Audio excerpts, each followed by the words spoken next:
They never buried their dead. They just set another place at the table. That's the sentence whispered behind closed doors in Elm Hollow, if anyone dares speak at all. And if you're hearing this, then you've already crossed into dangerous territory. This isn't folklore. It's record, suppressed, rewritten, denied. But it happened, and it's still happening. In the final harvest of 1839, when the sun bled too slow and the trees leaned in like they knew something, the Thornwell family returned. Not from travel, from whatever place the dead retreat when the living forget. No census lists them, no church buried them, yet 5 always sat at the long oak table, veiled in black, unmoving, breathing in unison, as if listening to something below the floorboards. Some say it was a mass haunting, others think it was a curse older than the town itself. But those with eyes wide enough to see know better. The Thornwells were not haunted. They were the haunting. And they didn't dine on food. They dined on memory, on grief, on presence. The table bore no bread, no salt, no wine, only bones laid out in precise geometries, human, beast, and some not of this world. They were not waiting to be mourned. They were waiting to be remembered. And if you think this is just another story, I dare you to say the family name out loud. Feel what happens in the room when you do. Because this isn't just about one family. It's about the ritual of forgetting and what returns when we forget too deeply. The Thornwell house still stands, crooked and breathless. Locals say if you walk past it at dusk, you'll feel your name slip from memory, like something else is trying it on. This isn't history the textbooks teach. It's the kind of story you inherit by blood, not paper. And if you're still watching, you're already part of it. You have to understand, Elm Hollow didn't grow around the Thornwell house. The Thornwell house grew first, and the hollow bent itself around it. No one recalls when it was built. No timber records, no deeds, no land grants. It simply was. The way a bruise is, silent, spreading. At its center stood the table, long, unyielding, untouched. It had never been moved, never polished, never set in the ways we understand. It bore no dishes, no silverware, but it bore scars. Deep grooves, circular stains, and cracks so fine they hummed in winter, as though sighing under the weight of a meal long forgotten or remembered too well. Every evening at sundown, the same 5 figures would emerge from the shadows. They took their seats as if choreographed, each movement mechanical, reverent, as though the dining hall was not just a room but an altar. Clad in morning black, their veils fluttered in the draftless air. They bowed their heads in eerie unison. And then, nothing.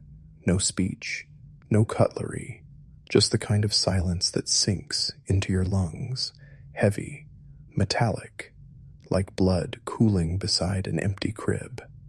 And still, they feasted, not on meat or marrow, but on the presence of anyone who dared to look.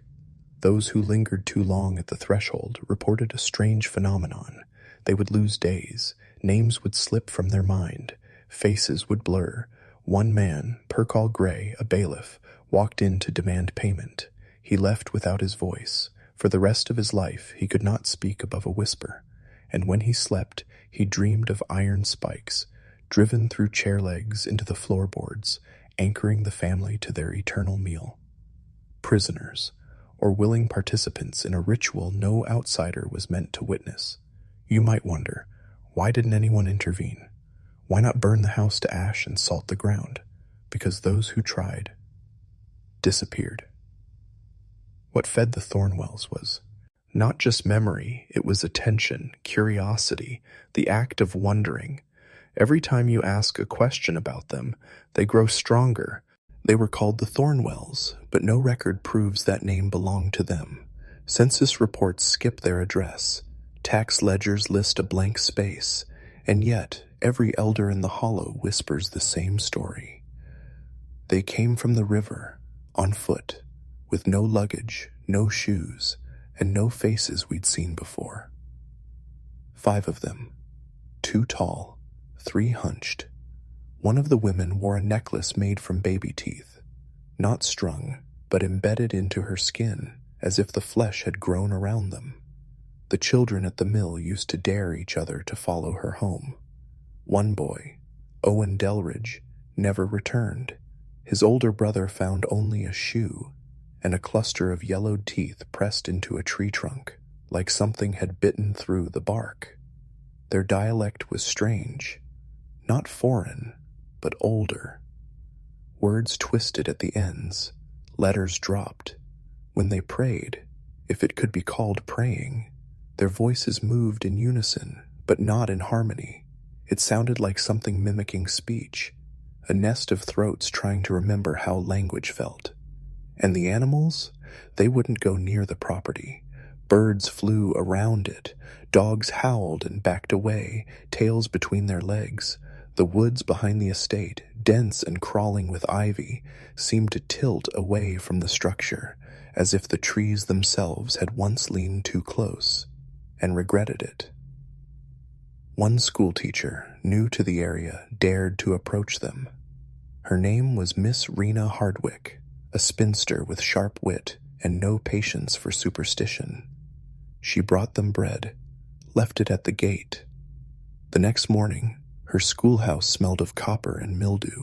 Every chalkboard in town was found split in half. And Rena?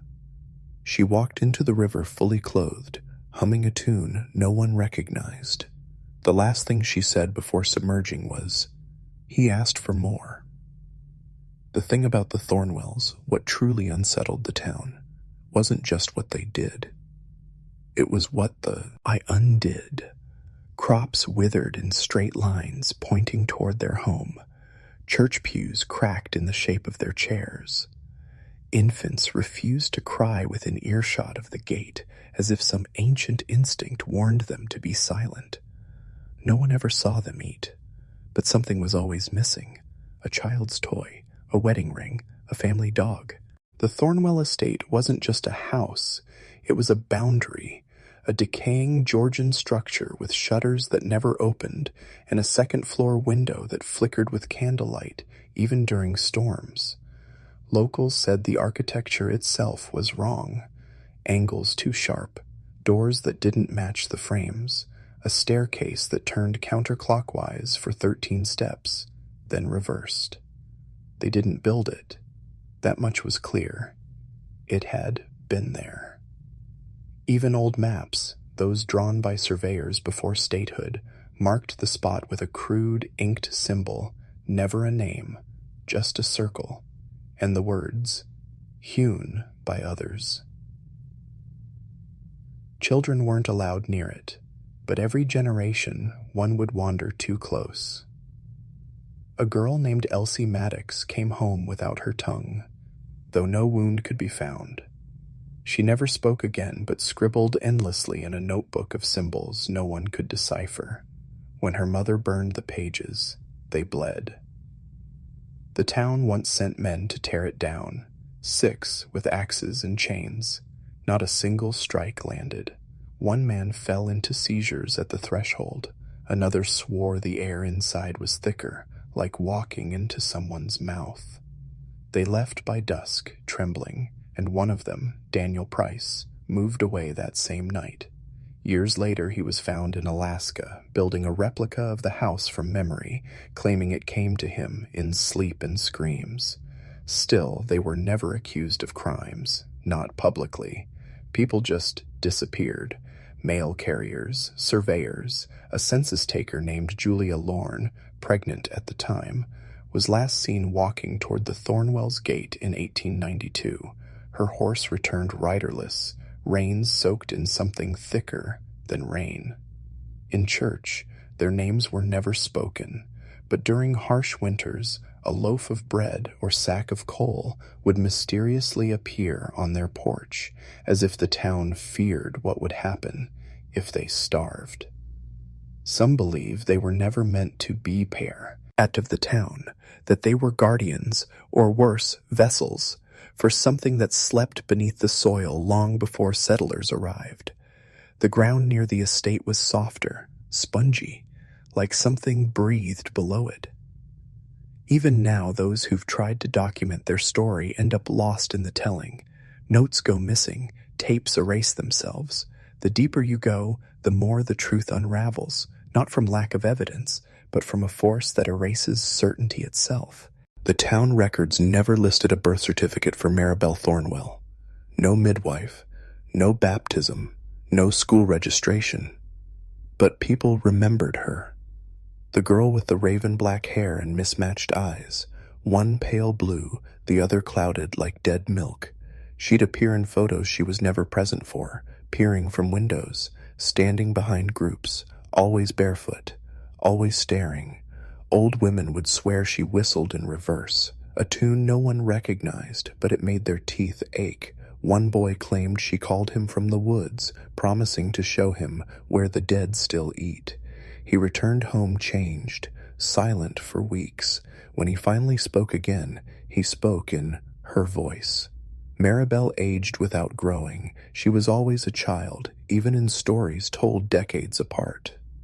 In 1911, the town's physician swore he saw her during a house call, kneeling in a field, speaking to a crow that listened like a priest. In 1946, a soldier returned from World War II and shot himself within a week. His mother said he woke every night screaming her name. Maribel made me remember. But of course, no Thornwell admitted she existed. Not publicly. The family denied her name, burned every portrait that hinted at her silhouette. But children would draw her, over and over again. Crude charcoal sketches of a pale girl standing among trees, arms too long, mouth too wide, black hair splayed like roots. And when those sketches were compared, across years, even generations, they matched, exactly, the same angles, the same shadows, as if copied from something seen in the flesh. Then came the night the schoolhouse burned. 1932. 14 children were inside for winter shelter.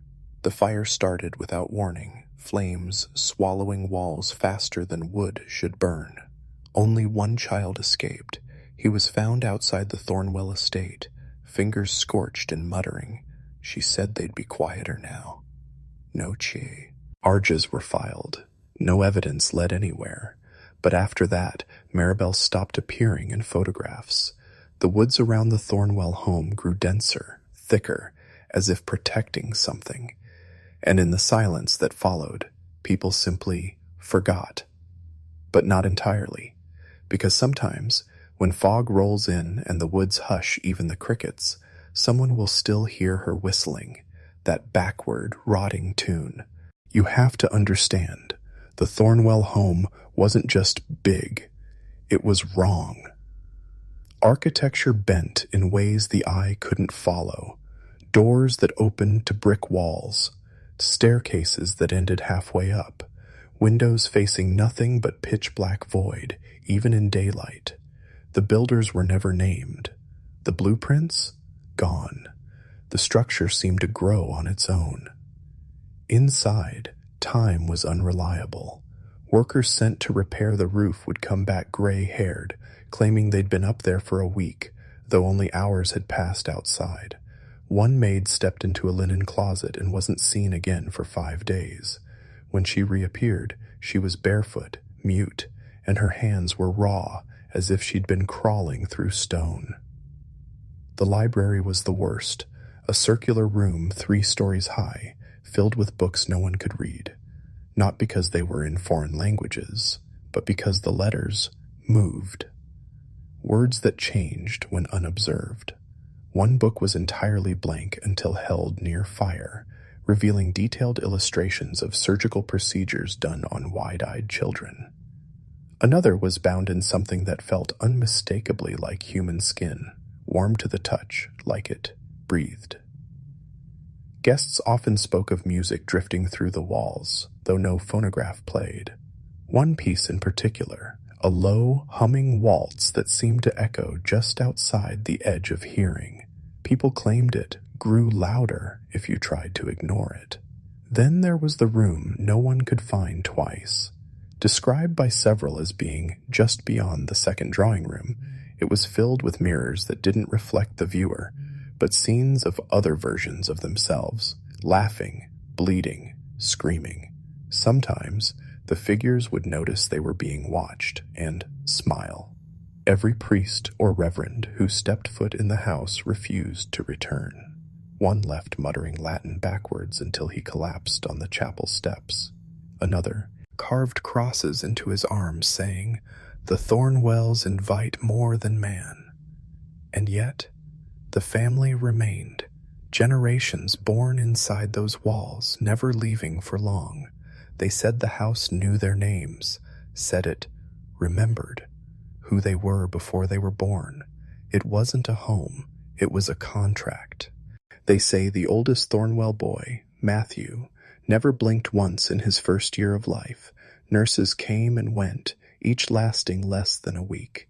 "He watches me when I sleep," one whispered, eyes wide, shaking. But Matthew never cried, never laughed, just stared, unblinking, as if remembering something from a time before he was born. By age 5, he spoke Latin fluently, not taught, not studied. When asked how he learned it, he answered flatly, "It was whispered to me in the red room." There was no red room in the house, not on any map, yet when they searched, they found a locked door behind a wardrobe in the east wing, a small chamber, every surface painted in dried blood, symbols carved into the stone. No one claimed to have built it, and Matthew smiled when they opened it. He wasn't the only one. Each Thornwell child carried a strange weight, not of sadness, but of knowing too much. Cassandra, the youngest daughter, would hum lullabies that predated Christianity, melodies later identified in ancient Sumerian funerary rites. She'd recite prayers in dead languages while her dolls faced the walls, and her drawings, always the same house, always with extra windows and one room glowing red in the center. The family doctor, Dr. Felix Hargrove, kept detailed journals. He wrote, "These children show signs of shared hallucination or inherited memory, but their knowledge is impossible." His last entry was a single line, scrawled in a panic. "The house is teaching them." He vanished the next day, and his journals were burned in a fire that never spread beyond their drawer. Neighbors noticed that no animal crossed the Thornwell property. Birds flew around it. Stray dogs barked and ran. One hunter, chasing a wounded deer, followed a trail to the estate's iron fence. He found the deer inside, gutted, arranged in a spiral, its heart still beating in its chest. He left the town that night and never spoke of it again. Something inside those walls wasn't just watching, it was shaping them. The children weren't victims, they were heirs, each generation more attuned to the house, more fluent in its silence. By the time they were adults, the Thornwell children didn't just belong to the house. The villagers tried to pretend the Thornwells didn't exist. They whispered about them only in candlelight, with curtains drawn tight, but every few years someone would go missing, a traveler, a vagrant, even a priest once, and the path always seemed to vanish near the woods that framed the Thornwell estate. Those who wandered too close swore the air changed. It grew thick, damp, like breathing through wet cloth. The birds went quiet, and just beyond the trees, the house would appear, sometimes where it shouldn't be. One woman claimed it was on the wrong side of the river. She saw it there at dusk, glowing faintly, windows flickering like candle eyes.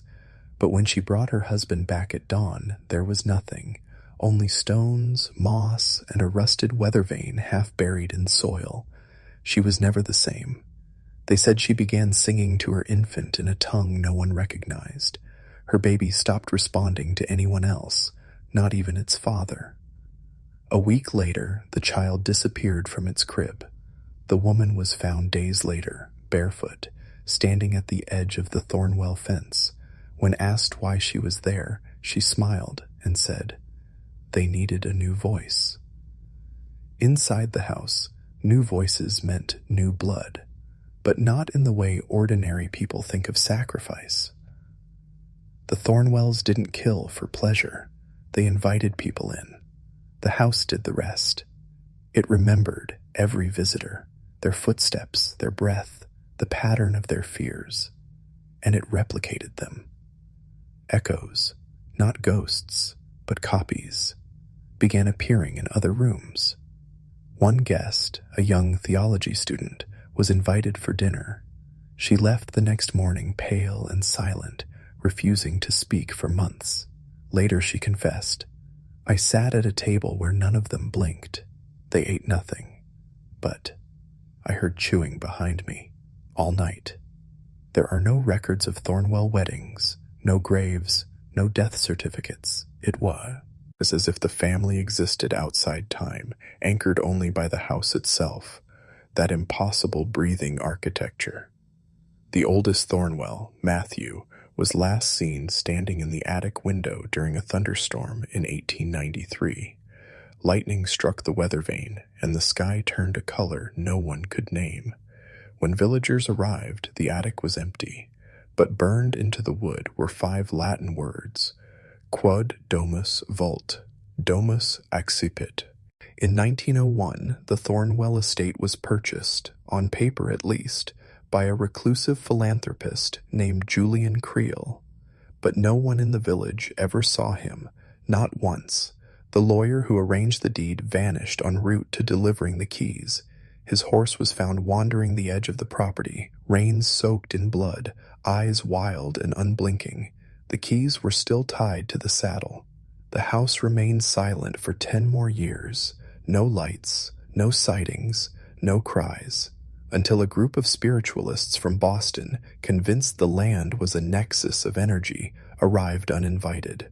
They brought their tools, pendulums, crystal rods, a medium named Sister Eloise, who claimed to channel voices from beneath the soil. They lasted 3 nights. On the 4th morning, the sheriff rode out and found their belongings strewn across the lawn, carefully arranged in a spiral. All 5 were gone. Only Sister Eloise's shoes were found, placed side by side on the front steps, filled with black feathers. That's when the house began to change. Locals claimed its shape shifted from week to week. One man swore it had more windows every time he passed it. Another said the chimneys bled ash in reverse, black soot falling upward into a sky that had no sun. Sketches made of the house from different angles no longer matched. And then came the choir. At dusk, villagers began hearing voices rising from the woods, not screaming, but singing, dozens, maybe hundreds of overlapping chants in perfect unison. It sounded beautiful and wrong, like lullabies played backwards. Some said the notes made their teeth ache, others collapsed in seizures. But one old woman who had studied Latin in her youth translated a line she heard repeated in the melodies: "Let the flesh forget the sky, for the house remembers every voice." Soon, villagers began to disappear again. Slowly, one by one, never violently, just gone. Ale houses remained unlocked, meals half-eaten, windows open. All signs pointed to the Thornwell estate, but no one dared approach it anymore. The mayor once tried to organize a search, 30 men with lanterns and shotguns. Only 4 came back, and they refused to speak of what they saw. 1 died within the month. 1 went blind. 1 vanished. The last, Harold Finch, set his own ears ablaze and was found muttering. In the bitter winter of 1913, a traveling photographer named Wallace Breck came to document the rural architecture of the region. He was unaware of the Thornwell family's legacy, or perhaps he had heard whispers and come precisely because of them. Driven by curiosity, or perhaps something darker, he set up his tripod just outside the estate's overgrown gate. He took 3 photographs in succession. The first showed the manor in shadow, its windows black as pits. The second showed the same angle, but now behind the upper window a figure stood, pale, elongated, its hands pressed to the glass, its face blurred in a way that suggested motion or distortion. The third photo was never developed. When Breck returned to his room at the inn, he was trembling. He kept saying the same thing. The lens wouldn't close. It kept seeing, even after I turned away. That night, he attempted to burn the film, but the negatives would not catch fire. The innkeeper heard Breck sobbing in his room. Hours later, he was found hanging upside down from the rafters, suspended by strips of his own darkroom apron, his eyes gouged, and something carved into the wall in photographic solution. What it shows, it keeps. The 2 photographs that remained traveled through collectors and eccentrics for decades. Anyone who owned them reported strange dreams. One art dealer in New York claimed he heard voices whispering from within the frame. His wife left him after he began referring to the house in the image as Mother. A professor from Miskatonic University tried to analyze the image structure. He went missing after his 3rd experiment. But the strangest report came from a blind man. He never saw the photographs, he only touched them, and when he did, he wept. "They built her wrong," he said. "She has no end, and she hates her shape." From then on, no photos of the Thornwell house were ever seen. Successfully taken, cameras jammed, film warped, digital lenses cracked. Even satellite imaging over the estate showed only a static void, an unnatural black square on the map, as if reality itself refused to record what stood there. People began to believe the house was changing, not just in form, but in essence, that it was no longer of this world, but outside it. In 1921, a young nurse named Evelyn Hart arrived in the area, seeking peace after the Great War. She was gentle, devout, and known for treating the sick in the surrounding villages, but it was her kindness that drew her to the Thornwell estate after she found a half-frozen boy collapsed in the woods, barefoot and babbling incoherently. He had no name, only numbers scratched into his back. 1113. Evelyn nursed the boy to health and asked him where he lived. He simply pointed toward the Thornwell land. Against all warnings, she carried him back, past the rotting gates, through the fog-choked forest trail, and up to the manor's yawning threshold. That was the last anyone saw of her. 3 weeks later, the boy emerged alone, wearing Evelyn's rosary around his neck and dragging her empty medicine satchel behind him. His eyes were blank. He spoke in a strange, rhythmic tone, as if reciting something memorized. "She's not in the walls. She's the voice between them."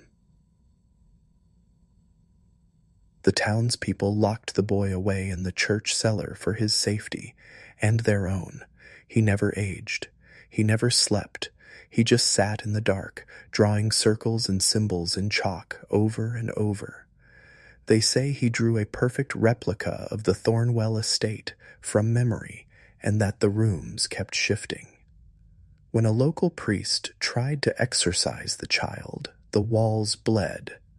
Not metaphorically, literally, red fluid seeped from the church's stone and formed a path leading straight back to the manor. The priest disappeared days later, leaving behind only his crucifix, bent into a spiral. Evelyn's name was eventually added to the town's list of the lost, like dozens before her, but the townspeople whispered her fate wasn't death, it was absorption, that she was taken into the house like breath into lungs, that her goodness, her light, had been devoured to feed something ancient and hungry. There's a chapel on the Thos, Renwell grounds now, though no one remembers it being built. If you press your ear to its wooden door, you can hear a woman humming lullabies, soft, gentle, maddening. They say the boy still hums them too, in the exact same tone, even now. The chapel was not on any of the original Thornwell estate blueprints. In fact, every recorded map of the property, drawn by land surveyors, government officials, even historians, shows a blank space where the chapel now stands. But it's real. Visitors have seen it, and they all describe the same thing: a small stone building built in the Gothic style, its steeple cracked and leaning, its stained glass showing saints with no faces. In 1946, a cartographer named Martin Yates tried to correct the anomaly. He was a man of logic, method, and science, a war veteran who had seen horror in the trenches and believed there was no room for superstition. He entered the estate with cameras, journals, and precise instruments. He never returned. Weeks later, his notebook was found nailed to a tree by the chapel. The final entry was written in a trembling hand. The inside is bigger than the outside. The floor is not the floor. I met myself, and I wasn't kind. Inside the chapel, those who have dared to enter report a pulpit that faces no pews, only a mirror. A mirror said to show not your reflection, but your truest self, stripped of social masks, illusions, even sanity. A child once broke in on a dare. His hair turned white in a single night. He never spoke again. One woman who entered heard bells, not church bells, but bone chimes, clinking faintly in the windless air. Another heard whispers in Latin, despite never having learned the language. She screamed until her vocal cords ruptured. The only word she could scribble afterward was Requiem. Over time, townspeople began to believe that the chapel didn't serve God at all, that it was not a place of worship, but a mouth, a mimic, a structure pretending to be holy in order to draw in the faithful, a trap for the devout. Some believe Evelyn Hart is still inside it, not dead, not alive, just kept, sustained by the house that consumed her goodness like fire eats air, a candle in an underground storm, flickering, but not extinguished, her lullabies echo not from memory, but from the present, as if she's still trying to soothe whatever dwells inside those walls.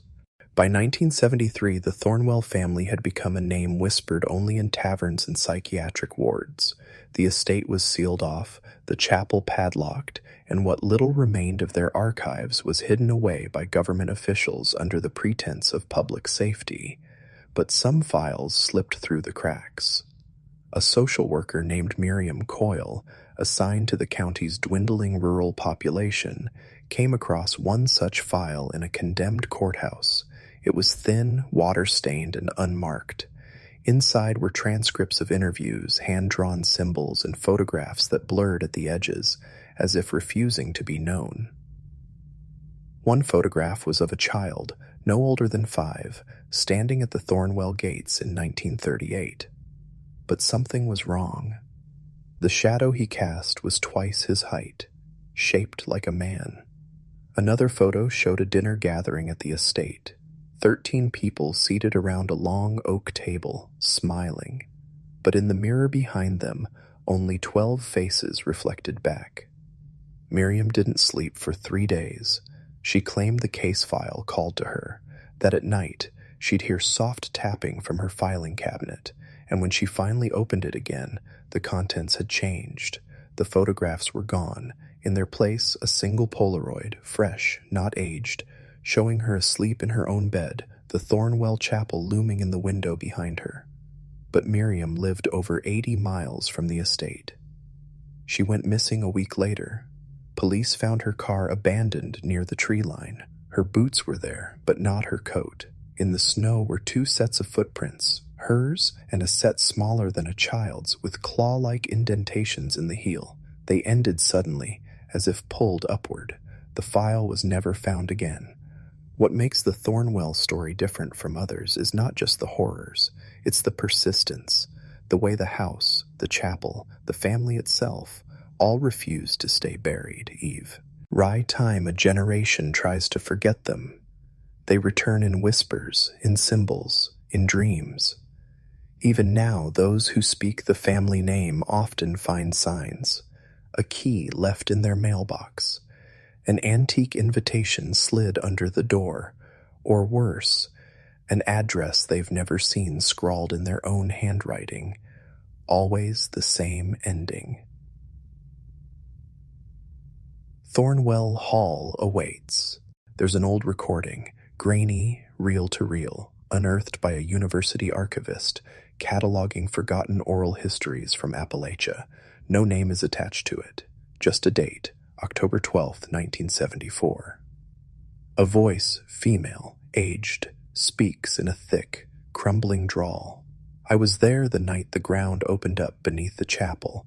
They said it was a sinkhole, but I know better. I saw light, red light, like fire, but cold, and something crawled out that didn't belong in this world. The voice breaks into sobs, then whispers, "The Thornwells fed it." For years, researchers dismissed the tape as a hoax, until someone matched the tremors described in her testimony with seismic activity recorded that same night near the Thornwell estate. Small, shallow, and circular. Not geological, not tectonic, something else. One theory spread among fringe historians, that the Thornwell family wasn't cursed, they were chosen, that the darkness beneath their land wasn't random, but a gateway, a place older than time, sealed by blood and ritual, and the family, its keepers. In 1902, a secret excavation beneath the chapel revealed a staircase descending into the bedrock. The records say it went down 33 steps before abruptly ending at a slab of black stone, smooth and humming. Every man who touched it bled from the nose and forgot his own name for hours. The excavation was immediately halted, the staircase sealed, but one of the laborers, a Polish immigrant named Jakub Nowak, carved something into a nearby wall before disappearing 2 days later.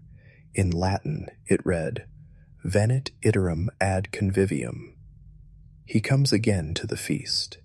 Was it the devil, an ancient god, a parasite of human memory and flesh? Those who spend time digging into the Thornwell mystery all report similar symptoms: nosebleeds, vivid dreams of long hallways, and a compulsion to return. Not physically, but mentally, as if the place pulls you from the inside out, as if once you know its name, it owns a part of you. One psychiatrist, after treating 5 different patients obsessed with Thornwell Hall, wrote, "They called her the Morning Bride." In an 1891 oil painting found locked behind a false wall in the Thornwell estate, a woman in funeral garb kneels at a table. Upon closer inspection, the table is not a coffin, but a dinner spread, and the guests, their corpses, at least 7, in varying stages of decomposition, dressed in Thornwell family attire. Flies swarm the canvas. The woman smiles. In the lower corner, smeared in red ochre, are the words, "They dined as kin, though none were living." The painting is unsigned, but carbon dating places its pigments before 1850, decades before the supposed scene, which raises the question, who painted it, and how did they know?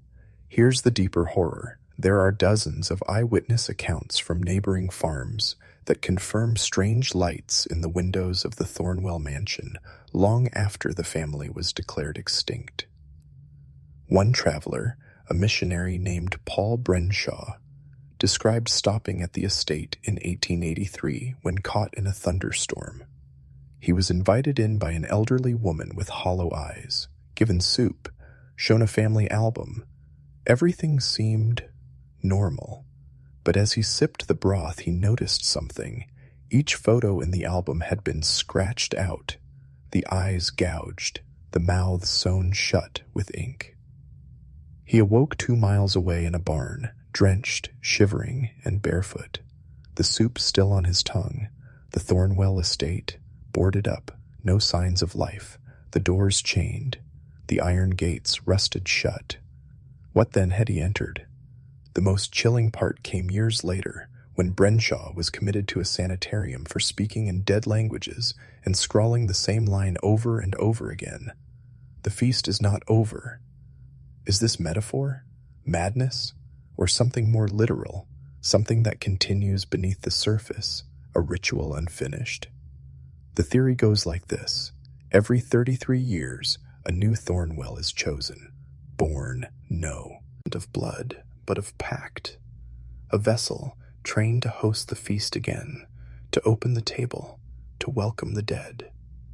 And if no heir is found, the land suffers, cattle miscarry, rivers turn black, and children vanish, always in threes. The Thornwell legacy, then, is not just a family, it is a covenant, one that cannot be broken, one that dines with the dead and calls it kinship. And the most terrifying part, the Thornwells were not merely aristocrats, they were custodians of something older, darker, and insatiable. In a sealed letter addressed to the governor of South Carolina in 1872, never sent but preserved in a private archive, a man claiming to be Caleb Thornwell, the last rightful heir, wrote this confession. The house is not cursed, the land is not cursed, we are the curse. He continues, describing in disturbing detail the 3 chairs that must never be left empty. Referring to the ritual dining table hidden beneath the manor floor, each chair bore a name etched in bone: mother, midwife, mourner. These were not mere ceremonial seats. Caleb claimed that once the feast began, the chairs would fill themselves. Not with ghosts, he clarified, but with the memory of flesh. Apparitions of the family's matriarchs would appear, corporeal, unblinking, and hungry. And who prepared the meals? According to Caleb, the food came not from the kitchen, but from the garden. A garden that bloomed only after rainfall, and whose fruits were never to be eaten raw. Cook them long enough, he wrote, and they forget what they were. Then comes the most damning passage. We planted our sins. We watered them with blood. Now the roots reach for the womb. Several historians have dismissed the letter as delusional ravings, but the handwriting matches that of earlier, authenticated Thornwell documents. Even more damning, a search beneath the demolished estate in 1935 revealed a subterranean stone chamber, with 3 ornate chairs still intact. One bore what appeared to be dried blood, another, claw marks. The third, a handprint, small, feminine, and charred into the wood. This isn't folklore, it's excavation. The deeper we dig, the more we find not just metaphor, but mechanism. Instructions. Was the Thornwell feast a cult rite? A fertility sacrifice? A mourning ritual? Al turned predatory? Or was it punishment? A contract honored across generations for a sin so vast it had to be fed. And here's the terror that lingers.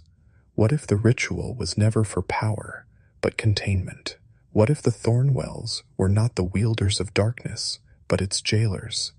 And now, with their bloodlines scattered and diluted, the jail lies unguarded, and something ancient is beginning to hunger again. In 1954, a state highway expansion project unearthed something the town of Ellenton was never meant to see. Buried just beneath the original Thornwell property line, beneath layers of ash, limestone, and what appeared to be human molars, was a locked iron chest, fused shut by rust, time, and something far more unnatural.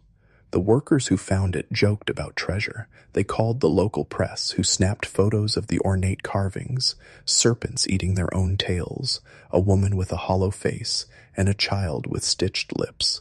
But within 48 hours, the site was shut down, permanently. No official reason, no records filed, all mentions scrubbed from public archives. The local journalist who took the photos, dead within a week, gunshot wound, ruled a suicide, though his notes, scrawled across his office walls, told a different story. They never buried the past, they locked it, but it sings beneath the ground. A private collector acquired one of the photos. In 1983, he attempted to recreate the carvings for a sculpture series on Southern occultism. He abandoned the project after claiming the clay refused to dry. It stayed moist, warm, as if the box didn't want to be copied. But why go to such lengths to hide a box? Because the Thornwell family, according to restricted military records declassified in the 90s, had been under federal surveillance since 1861, not for treason, not for espionage, but for anomalous phenomena. The first report reads, "House emits low-frequency vibrations, detectable only between 2 o'clock and 2:15 a.m. Residents appear sleep-deprived, but refuse to speak of it." The final entry, dated 1929, simply says, "Containment breached, primary matriarchal anchor terminated, awaiting further instructions." What does it mean? Historians believe the primary anchor refers to the last Thornwell woman known to host the feast. Her death would have ended the ritual, broken the covenant that kept the darkness sated. But if that was the case, why the resurgence of reports in the 1950s? Why the dreams people still have when they drive past the now flattened estate? Dreams of being watched from a window that no longer exists. Dreams of dinner bells at midnight. Dreams of a table set for 3 waiting to be filled again. The truth is clear. The Thornwell family didn't worship darkness. They dined with the dead, not metaphorically, not symbolically. The Thornwells, generation after generation, prepared meals for those who no longer drew breath. Witnesses claimed they saw it, a table lit only by candlelight, windows steamed from within, shadows shifting as if guests were seated, but no one living ever entered or left. One former groundskeeper confessed on his deathbed in 1971. They weren't ghosts, they were returning, like they had somewhere to be, like they'd been invited. The Thornwells believed the veil between life and death was paper thin, but only at the dinner table, a place of ritual, of communion, where souls could be summoned not through incantation, but through hospitality.